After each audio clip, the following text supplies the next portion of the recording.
States has announced that it will extend the closure of its embassy in the Democratic Republic of Congo because of a possible terrorist threat against U.S. government facilities in the capital.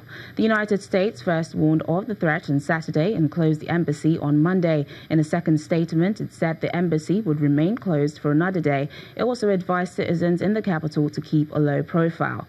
The embassy, however, declined to comment on the exact nature of the threat. DR Congo's government spokesman, Lambert Mende, says the United States had shared no information with them. Meanwhile, the political situation in Congo is tense as campaigning began last week for a December 23 presidential election.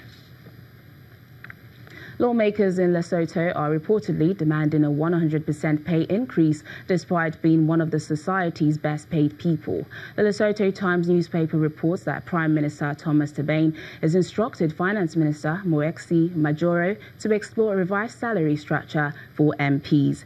If the MPs' demands are met, the new month salary would double to $5,344. The average factory worker in the region earns up to $144 a month. New data released by the United Nations Office on Drugs and Crime shows that an average of 137 women across the world are killed by a partner or family member every day. This makes the home the most likely place for a woman to be killed. More than half of the 87,000 women killed in 2017 were reported as dying at the hands of those closest to them. Of that figure, approximately 30,000 women were killed by an intimate partner and another 20,000 by a family member. A UN report also says Africa has been highlighted as the continent where women run the greatest risk of being killed by their intimate partner or a family member.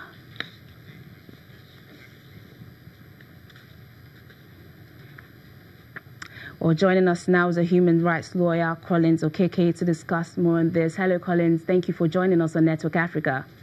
Thank you very much.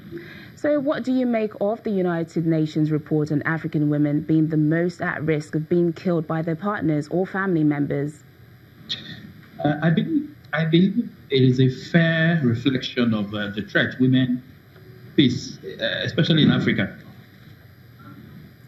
Well, what usually is the trigger here, knowing the difference between men and women and the different perspectives from which they would approach the subject?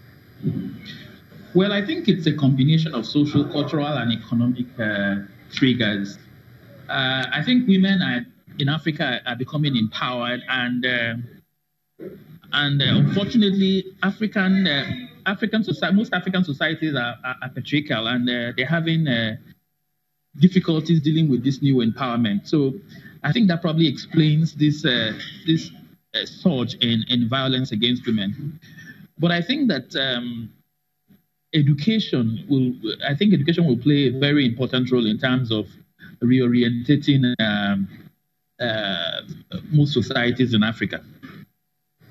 Well, in the light of this information given by the UN, how can anyone protect themselves from being in an environment where things could heat up so quickly it results in violence?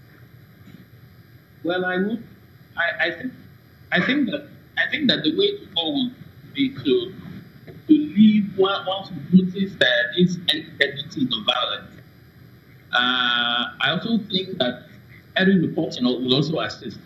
But on the issue of early reporting,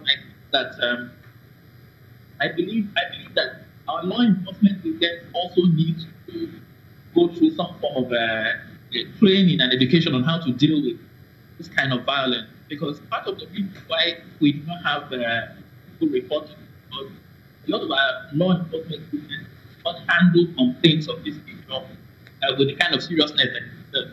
So for me, I think when a partner doesn't think that there is tendency for violence, it is important to leave as early as possible. And when you can't leave, it's important to also bring it to the attention of law enforcement agents. Human rights lawyers, Colin Okeke, thanks for joining us on Network Africa. Thank you very much. Meanwhile, here in Lagos, the United Nations Information Center and the Women Arise for Change initiative are seeking stronger legislation aimed at providing succor for victims of gender-based violence. At a public lecture to mark the 2018 16 Days of Activism to End Violence Against Women and Girls, the Deputy Governor of Lagos, Dr. Idiat Adebule, said more laws have been put in place to cater for survivors of domestic violence. Our correspondent, Tosin Adeshina, reports. In 1993, the United Nations issued a declaration on the elimination of violence against women after noting several human rights violations on the female gender. 25 years on in modern-day Nigeria and other African countries, women and girls still suffer from domestic violence. This young woman, who prefers to be called Alaja, was abused for years by her husband and father of 3 children. The last straw was when her husband cut her face because he believed she had taken the largest fish from the pot. That day was not his first day of beating me. He used to beat me uncountable times. There's a mark in my head there at my back, but I used to endure it because of my children. If I leave my children, there's nobody to take care of me. But this particular one is too terrible. That this mark on my face is about 21 stitches. Hear me too. Violence against women. To speak up against such cases, the United Nations Information Center and Women Arise organization organized a public lecture to mark the 2018 16 Days of Activism to End Violence Against Women and Girls. The guest speaker, John Bray, and the keynote speaker, Dr. Idiat Adebule, both addressed the need for a collective effort to end gender-based violence. Women and girls in Nigeria must join their sisters around the world in raising their voices to say that we must break the culture of silence by bringing these stories to light. The citizens must connect and champion the campaign to condemn in strong terms violence and flagrant abuse of women in our homes, workplace, religious institutions, communities, and in any place whatsoever. In the end, it's more than just an international day to be commemorated. It's a criminal act and it's a human rights issue. And that is why the UN takes it seriously, because the tendency is for people to want to trivialize every act of violence against women and girls.